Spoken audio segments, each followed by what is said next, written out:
Moon star land developers ಮತ್ತು builders KR ಬಡಾವಣೆ ಚಿಂತಾಮಣಿ. ಶಿಡ್ಲಘಟ್ಟ ಚಿಂತಾಮಣಿ ಮುಖ್ಯ ರಸ್ತೆಯ ವೈ ಹುಣಸೇನಹಳ್ಳಿ ಗೇಟ್ನಲ್ಲಿ ಅಭಿವೃದ್ಧಿಪಡಿಸಲಾಗುತ್ತಿರುವ ಸಿಂಗಾಪುರ ಲೇಔಟ್ನಲ್ಲಿ ಜಿಲ್ಲಾಧಿಕಾರಿಗಳಿಂದ ಭೂ ಪರಿವರ್ತನೆ, ಗ್ರಾಮ ಪಂಚಾಯಿತಿ ಇ ಸ್ವತ್ತು ಖಾತೆ ಹಾಗೂ ನಗರ ಮತ್ತು ಗ್ರಾಮಾಂತರ ಯೋಜನಾ ಇಲಾಖೆಯಿಂದ ಅನುಮೋದಿತ ನಿವೇಶನಗಳು ದೊರೆಯಲಿವೆ. ನಮ್ಮ ಸಿಂಗಾಪುರ ಲೇಔಟ್ನಲ್ಲಿ ಗೇಟೆಡ್ ಸಮುದಾಯ ಪ್ರವೇಶ ಕಮಾನು, ಸಿಸಿ ರಸ್ತೆ, ಮಳೆ ನೀರು ಹರಿಯುವ ಚರಂಡಿ, ಒಳಚರಂಡಿ ವ್ಯವಸ್ಥೆ, ರಸ್ತೆಯ ಅಡಿಯಲ್ಲಿ ಎಲೆಕ್ಟ್ರಿಕಲ್ ಕೇಬಲ್, ನೀರಿನ ಸೌಲಭ್ಯ, ಬೀದಿ ದೀಪಗಳು, ಉದ್ಯಾನವನ, ವಾಕಿಂಗ್ ಪಾತ್, ಮಕ್ಕಳ ಆಟದ ಮೈದಾನ, ಹೊರಾಂಗಣದ ಸುತ್ತ ಕಾಂಪೌಂಡ್ ಗೋಡೆ, ಒಳಚರಂಡಿ ಸಂಸ್ಕರಣಾ ಟ್ಯಾಂಕ್, ಪಾದಚಾರಿ ಮಾರ್ಗ, ಮಳೆ ನೀರು ಕೊಯ್ಲು ಸೌಲಭ್ಯ, ಬ್ಯಾಂಕಿನ ಸಾಲ ಸೌಲಭ್ಯ, ಅಲಂಕಾರಿಕ ಗಿಡಗಳು ಸೇರಿದಂತೆ ಎಲ್ಲ ರೀತಿಯ ಮೂಲಭೂತ ಸೌಲಭ್ಯಗಳನ್ನು ಹೊಂದಿರುವ ಹಚ್ಚ ಹಸಿರಿನ ಬಡಾವಣೆಯಲ್ಲಿ ನಿಮ್ಮ ಕನಸಿನ ಮನೆಯನ್ನು ನಿರ್ಮಿಸಿಕೊಳ್ಳಲು ಹಿಂದೆ ಸಂಪರ್ಕಿಸಿ. Moon star land developers and builders, KR ಬಡಾವಣೆ, ಚಿಂತಾಮಣಿ.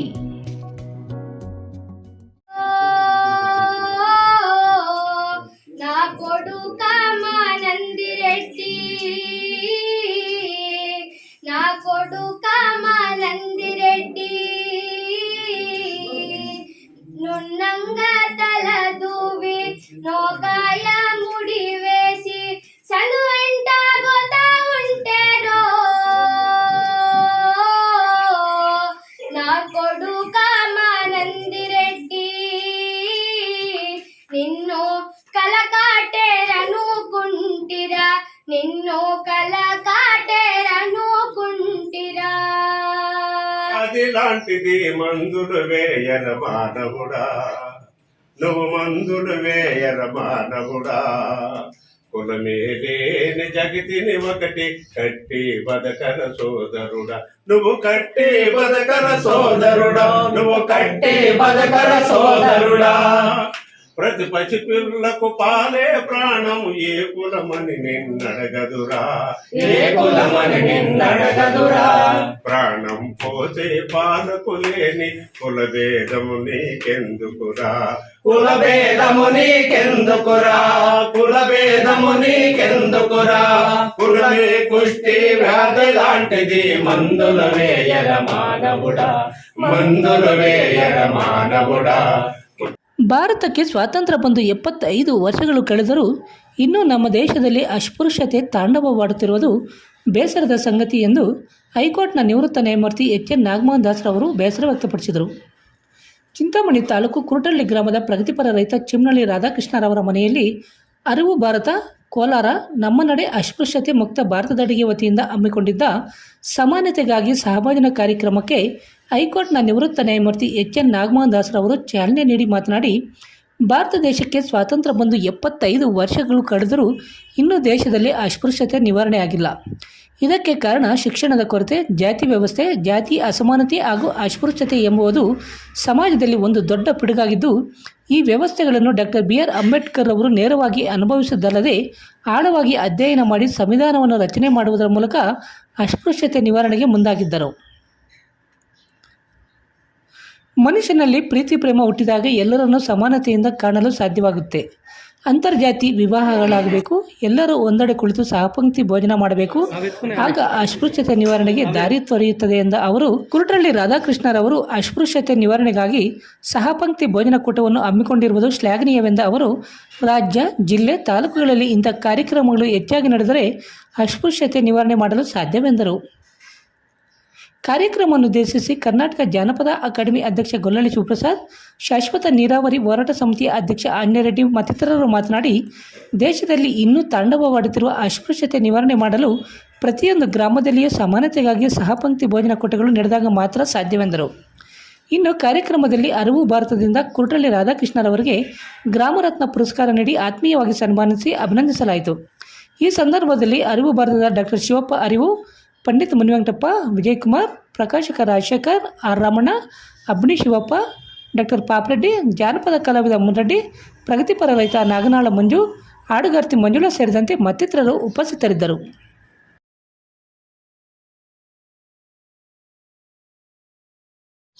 SNR ಅಕಾಡೆಮಿ ಶಾಲೆ, ವಾರ್ಡ್ ನಂಬರ್ 2, ಆಶ್ರಯ ಬಡಾವಣೆ, ಚಿಂತಾಮಣಿ. ನಮ್ಮ ಶಾಲೆಯಲ್ಲಿ 2024-25ನೇ ಸಾಲಿಗೆ ನರ್ಸರಿಯಿಂದ 10ನೇ ತರಗತಿಯವರೆಗೂ ದಾಖಲಾತಿಗಳು ಪ್ರಾರಂಭವಾಗಿವೆ. ಹಿಂದೆ ಸಂಪರ್ಕಿಸಿ. SNR ಅಕಾಡೆಮಿ ಶಾಲೆ, ವಾರ್ಡ್ ನಂಬರ್ 2, ಆಶ್ರಯ ಬಡಾವಣೆ, Chintamani. Hey guys, welcome to SNR Academy. This is Madhurima. This is Mokshita.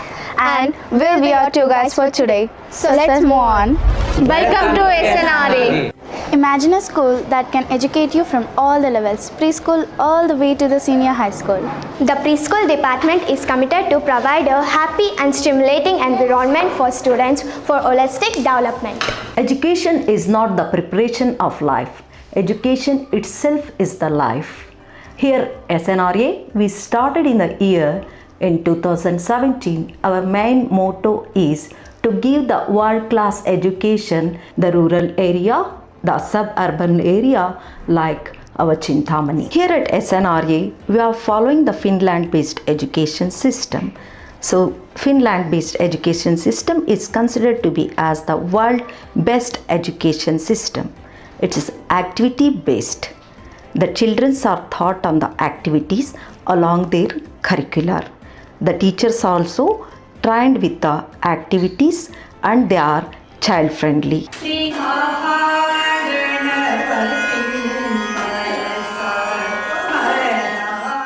Here we are creating the stress-free environment for the children.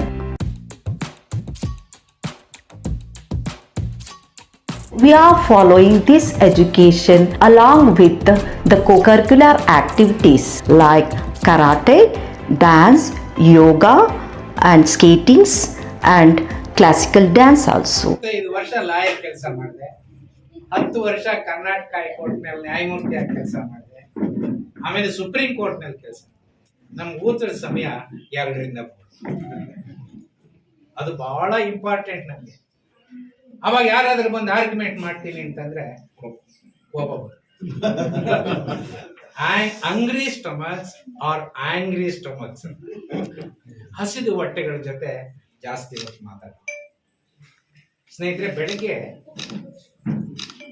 ನಾನು ಒಂದು ಕಾರ್ಯಕ್ರಮದಲ್ಲಿ ಒಂದು ಮಾತು ಹೇಳಿದೆ. ಹುಟ್ಟುತ್ತಾ ನನ್ಗೊಂದು ಜಾತಿ, ನನ್ನ ಜಾತಿಗೊಂದು ಕಸು. ನಾನು ಜಾತಿ ಬದಲಾಯಿಸ್ಕೊಡೋಂಗಿಲ್ಲ, ಕಸು ಬದಲಾಯಿಸ್ಕೊಡ. ಅಂತರ್ಜಾತಿ ಮದುವೆ ಮಾಡ್ಕೊಳ್ಳೋ, ಎಲ್ಲರೂ ಕೂತು ಪಂಕ್ತಿ ಭೋಜನ ಮಾಡೋಣ. ಸತ್ತವರನ್ನು ಕೂಡ ಒಂದೇ ಸ್ಮಶಾನದಲ್ಲಿ ಹೂಳಲ್ಲ. ಆ ಜಾತಿಯವರಿಗೆ ಬೇರೆ, ಈ ಜಾತಿಯವರಿಗೆ ಬೇರೆ, ಈ ಧರ್ಮದವರಿಗೆ ಬೇರೆ. ಇದು ಇಲ್ಲಿಗೆ ನಿಲ್ಲಿಲ್ಲ ರೀ. ವಂಶ ಪಾರಂಪರ ಮಾಡ್ಬಿಟ್ರು. ಒಬ್ಬ ರೈತನ ಮಗ ರೈತ ಆಗ್ಬೇಕು, ಮೇಷ್ಟ್ರ ಮಗ ಮೇಷ್ಟ್ರ ಆಗ್ಬೇಕು, ಅರ್ಚಕನ ಮಗ ಅರ್ಚಕ ಆಗ್ಬೇಕು, ದೋಬಿ ಮಗ ದೋಬಿ ಆಗ್ಬೇಕು, ಭಜಂತ್ರಿ ಮಗ ಭಜಂತ್ರಿ ಆಗ್ಬೇಕು, ಚಪ್ಪಲಿ ಹೊಲಿಯನ್ ಮಗ ಚಪ್ಪಲಿ ಹೊಲಿಬೇಕು ಅಂತ ವಂಶ ಪಾರಂಪರ್ಯ. ಇದು ನಮ್ಮ ಐಕ್ಯತೆಯನ್ನು ಮುರಿದ, ನಮ್ಮ ಒಗ್ಗಟ್ಟನ್ನು ಮುರಿದ. ಬಹಳ ಮುಖ್ಯವಾಗಿ ನಮ್ಮ ಬೆಳವಣಿಗೆನೆ ಆಗ್ಲಿಲ್ಲ ಬುದ್ಧಿ. ನಮ್ಮ ತಾತ ಉಳಿತಿದ್ದ, ನಮ್ಮ ಮುತ್ತಾತ ಉಳಿತಿದ್ದ, ನಮ್ಮ ತಂದೆ ಉಳಿತಿದ್ದ, ನಾನು ಉಳಿತಿದ್ದೀನಿ. ಉಳಿಮೆ ಬಿಟ್ಟು ಬೇರೆ ಕೆಲಸನೇ ಗೊತ್ತಿಲ್ಲ. ಬೆಂಗಳೂರು ಸುತ್ತಮುತ್ತ, ಬೆಂಗಳೂರು ನಗರದ ವಿಸ್ತರಣೆಗೆ ಹಳ್ಳಿಗಳ ರೈತರ ಜಮೀನು ಅಕ್ವೈರ್ ಆಗ್ಬಿಟ್ರು. ರೈತರ ಕೈಗೆ ಲಕ್ಷಗಟ್ಟಲೆ ಹಣ ಬಂತು. 100 ರೂಪಾಯಿನ 200 ಮಾಡೋದು ಗೊತ್ತಿಲ್ಲ ರೀ ರೈತರಿಗೆ. ಬಂದಂತ ದುಡ್ಡನ್ನ ಹೆಂಗ್ ಇಟ್ಕೋಬೇಕು ಅಂತ ಗೊತ್ತಾಗ್ಲಿಲ್ಲ. ಒಂದ್ ಸೈಕಲ್ ಮೋಟರ್ ತಗೊಂಡ್ರು, ಈ ಕಡೆ ಒಂದು ಬಂಗಾರದ ಒಂದು ಕೂಲಿಂಗ್ ಗ್ಲಾಸು, ಒಂದು ಡವಾಲು, ಒಂದು ಶೂ. ಏನ್ ಮಜಾನೋ ಮಜಾ. ಕ್ಲಾಸ್ ಮತ್ತೆ ಸ್ಲಮ್ ಹೋಗ್ಬಿಟ್ಟು. ಯಾಕೆ? ಅದೇ ಒಬ್ಬ ವೈಶ್ಯನ ಕೈಗೆ ನೀವು 100 ರೂಪಾಯಿ ಕೊಡಿ, ನೆಕ್ಸ್ಟ್ ಇಯರ್ ಅವನು 200 ಮಾಡಿ, ಆ ನೆಕ್ಸ್ಟ್ ಇಯರ್ 400 ಮಾಡಿರ್ತಾನೆ. ನೋಡಿ, ನಮ್ಮ ದೇಶದಲ್ಲಿ ಮೇಲ್ಜಾತಿಯವ್ರಿಗೆ ಶಿಕ್ಷಣ ಸಿಕ್ತು. ಬ್ರಿಟಿಷರು ಬಂದ ತಕ್ಷಣ ಅವ್ರು ಇಂಗ್ಲಿಷ್ ಕಲ್ತು ಬಿಟ್ರು. ಮುಸಲ್ಮಾನರು ಬಂದ ತಕ್ಷಣ ಉರ್ದು ಕಲ್ತು ಬಿಟ್ರು. ನಮ್ಗೆ ಶಿಕ್ಷಣನೇ ಇಲ್ಲ. ಹೆಬ್ಬಟ್ಟು ಹಾಕೊಂಡೇ ಇದ್ಬಿಟ್ರು. ಹಿಂಗ್ ಬುದ್ಧಿ ಹೆಂಗ್ ಬೆಳೆಯೋದು? ನಮ್ ಬುದ್ಧಿ ಬೆಳೆಯೋದು. ಈಗ ಈ ಸಂವಿಧಾನ ಬಂದ ನಂತರ ನಮ್ಗೆ ಬಾಗಿಲು ತೆಗಿತೀವಿ. ಈಗ ಎಲ್ಲ ಜಾತಿಯ ಜನ ಡಾಕ್ಟರ್ಸ್ ಆಗ್ತಾ ಇದ್ದಾರೆ, ಇಂಜಿನಿಯರ್ಸ್ ಆಗ್ತಾ ಇದ್ದಾರೆ, ಲಾಯರು, ಜಡ್ಜು, ಟೀಚರು, ಪೊಲೀಸು, ಈ ತರ ಎಲ್ಲ ಕ್ಷೇತ್ರಗಳು. ಹಾಗಾಗಿ ಜಾತಿ ವ್ಯವಸ್ಥೆ, ಜಾತಿ ಅಸಮಾನತೆ, ಅಸ್ಪೃಶ್ಯತೆ ಅನ್ನೋದು ನಮಗೆ ಬಹಳ ದೊಡ್ಡ ಪೆಟ್ಟು ಬಿಟ್ಟು ಇದನ್ನ ನಾವು ಅರ್ಥನೇ ಮಾಡ್ಕೊಳ್ಳಿ, ಇವತ್ತಿಗೂ ಅರ್ಥ ಮಾಡ್ಕೊಂಡಿಲ್ಲ. ಇದನ್ನ ಅಂಬೇಡ್ಕರ್ ಅವರು ನೇರವಾಗಿ ಅನುಭವಿಸಿದ್ದಲ್ಲದೆ ಆಳವಾದ ಅಧ್ಯಯನ ಮಾಡಿದ್ರು. ಹಾಗಾಗಿ ಈ ಸಂವಿಧಾನದಲ್ಲಿ ಅಸ್ಪೃಶ್ಯತೆಯನ್ನ ನಿವಾರಣೆ ಮಾಡಿದರು. ಅಸ್ಪೃಶ್ಯತೆಯನ್ನ ಆಚರಣೆ ಮಾಡಿದ್ರೆ ಶಿಕ್ಷೆ ಅಂತ ಹೇಳಿದ್ರು. ಈ ಸಂವಿಧಾನ ಬಂದ ನಂತರ 75 ವರ್ಷ ಆಗಿದೆ, ಆದರೆ ಅಸ್ಪೃಶ್ಯತೆ ಹೋಗಿದ್ಯಾ? ಜಾತಿ ಅಸಮಾನತೆ ಹೋಗಿದ್ಯಾ? ಇಲ್ಲ ಅಂದ್ಮೇಲೆ ಇದು ಬರೆದಿರೋದು ಸುಳ್ಳ ಅಲ್ಲ, ಬರೆದಿರೋದ್ರಿಂದ ಸ್ವಲ್ಪ ಅನುಕೂಲ ಆಗಿದೆ. ನಾನೊಬ್ಬ ರೈತನ ಮಗ, ಕೋಲಾರ ಜಿಲ್ಲೆಯ ಮುಳಬಾಗಿಲು ತಾಲೂಕಿನ ಒಂದು ಸಣ್ಣ ಹಳ್ಳಿ, ಮಧ್ಯಮ ವರ್ಗದ ಒಬ್ಬ ರೈತನ ಮಗ ನಾನು. ಜಾತಿ ವ್ಯವಸ್ಥೆಯಲ್ಲಿ ರೈತನ ಮಗ ಏನಾಗ್ಬೇಕು ಮಂಜು? ಆದ್ರೆ ನಾನು ಲಾಯರ್, ಜಡ್ಜ್ ಅದೇ, ಸುಪ್ರೀಂ ಕೋರ್ಟ್ಗೆ ಹೋದೆ, ಅದೆಲ್ಲ ಆಗಿದ್ದು ಈ ಸಂವಿಧಾನ. ಬುಡಕಟ್ಟು ಜನಾಂಗ, ಶೆಡ್ಯೂಲ್ ಟ್ರೈಬ್ ಅಂತ ಕರಿತೀವಲ್ಲ, ಅವ್ರ ಕಟ್ಟೆ ಕಡಿಯಲ್ಲಿ ಅವರು ಏನಾಗ್ಬೇಕು? ಹೋಗ್ ಬುಡಕಟ್ಟು ಮಗಳು ಏನಾಗ್ಬೇಕು? ಕಡೆಯಲ್ಲೇ ಇರ್ಬೇಕಲ್ಲ. ಇವತ್ತು ಈ ದೇಶದ ಮೊದಲನೇ ಪ್ರಜೆ ಯಾರು? ರಾಷ್ಟ್ರಾಧ್ಯಕ್ಷರು ಯಾರು? ರಾಷ್ಟ್ರಪತಿಗಳು. ಒಂದು ಬುಡಕಟ್ಟು ಮಹಿಳೆಯರೇ ಅದು ಸಾಧ್ಯ ಆಗಿದ್ರೆ ಯಾರು ಕಾರಣ?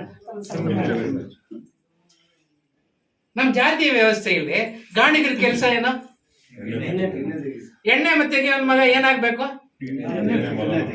ಆದ್ರೆ ಇವತ್ತು ದೇಶದ ಪ್ರಧಾನಿ ಯಾರು? ಇದು ಸಾಧ್ಯ ಆಗಿದ್ರೆ. ಹಾಗಾಗಿ ನೀವು ಶಿಕ್ಷಣನ ಪಡೀರಿ, ಸಂವಿಧಾನನ ತಿಳ್ಕೊಳ್ಳಿ, ಈ ಜಾತಿಯನ್ನ ಬಿಡಿ. ರಾಷ್ಟ್ರಪತಿಗಳಾಗಿ, ಪ್ರಧಾನಮಂತ್ರಿಗಳಾಗಿ, ನ್ಯಾಯಾಧೀಶರಾಗಿ, ಶಿಕ್ಷಕರಾಗಿ, ರಾಜಕಾರಣಿಗಳಾಗಿ, ಎಲ್ಲ ಕ್ಷೇತ್ರಗಳು, ಡಾಕ್ಟರ್ ಆಗಿ, ಇಂಜಿನಿಯರ್ ಆಗಿ, ಎಲ್ಲ ಕ್ಷೇತ್ರಗಳು. ಹಾಗಾಗಿ ಜಾತಿ ವ್ಯವಸ್ಥೆ ಇವತ್ತು ರೈತರಿಗೆ ಇಷ್ಟು ಸಂಕಷ್ಟ ಇದೆ. ದಿನ ಬೆಳಗಾದ್ರೆ ಈ ದೇಶದ ಯಾವುದೋ ಮೂಲೆಯಲ್ಲಿ ಒಬ್ಬ ರೈತ ಆತ್ಮಹತ್ಯೆ ಮಾಡ್ಕೊಳ್ತಾ ಇದ್ದಾನೆ. ಟೊಮ್ಯಾಟೊ ಬೀದಿಗೆ ಹೋಯ್ತಾರೆ.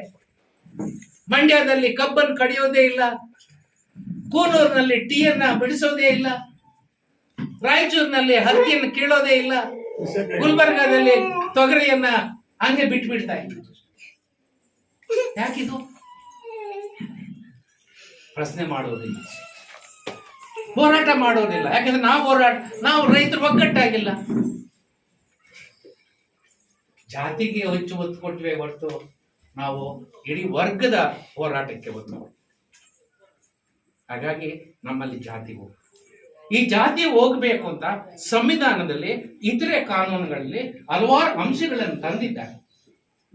ಆದ್ರೆ ನನ್ನ ಅಭಿಪ್ರಾಯದಲ್ಲಿ ಜಾತಿ ಕಾನೂನಿನ ಹೋರಾಟ ಮುಂದೆ ಸಾಧ್ಯ. ಅದಕ್ಕೆ ತೆಲುಗುನಲ್ಲಿ ಹೇಳ್ತಾರೆ, ప్రేమతో గెలవాలి యుద్ధం. ఏమిటంటే ఆయుధాలతో కాదు, ప్రేమతో గెలాలి ఈ అస్పృశ్యత విరుద్ధ పోరాటం. ఆ ప్రేమ యుద్ధమే అరివు శివప్ప వాళ్ళు స్నేహితులంతా ప్రారంభం. మిమ్మల్ని ఒప్పించి, మిమ్మల్ని కన్విన్స్ చేసి,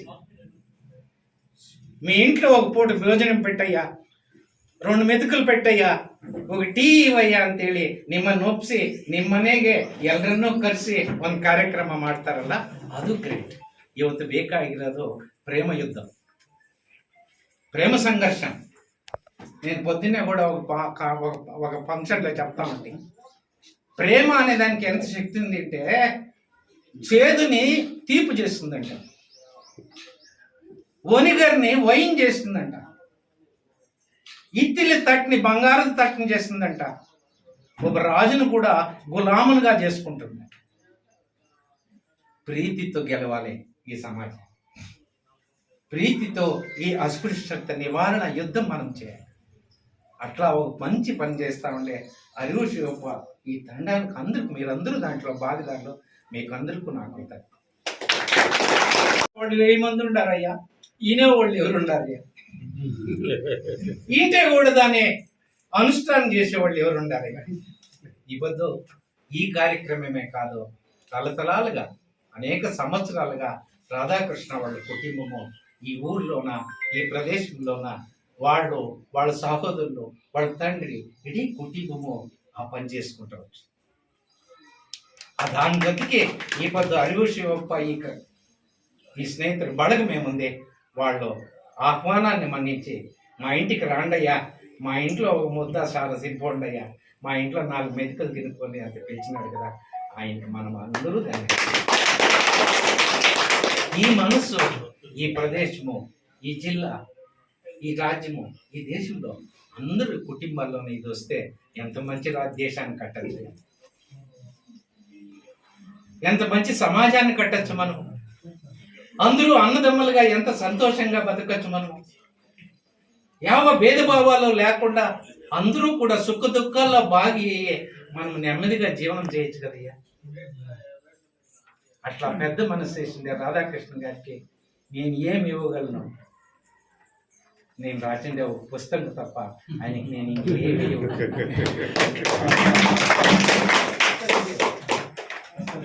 మీ అందరికీ మంచిది. కానీ ఈ కార్యక్రమాలు నువ్వు ఎక్కువగా చేయండి.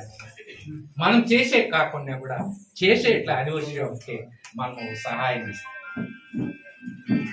మీరు అనొచ్చు అరివు శివప్పేమో చేయొచ్చు, నాగమోహన్ దాస్ ఏమో వాడిని కారు ఉంది ఇట, నేనేమయ్యా చేసింది?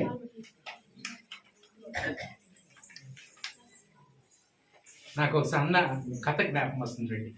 ఏమంటే సూర్యుడు తరతరాలుగా మనకి వెలుతురుని ఇస్తా ఉన్నాడా లేదా?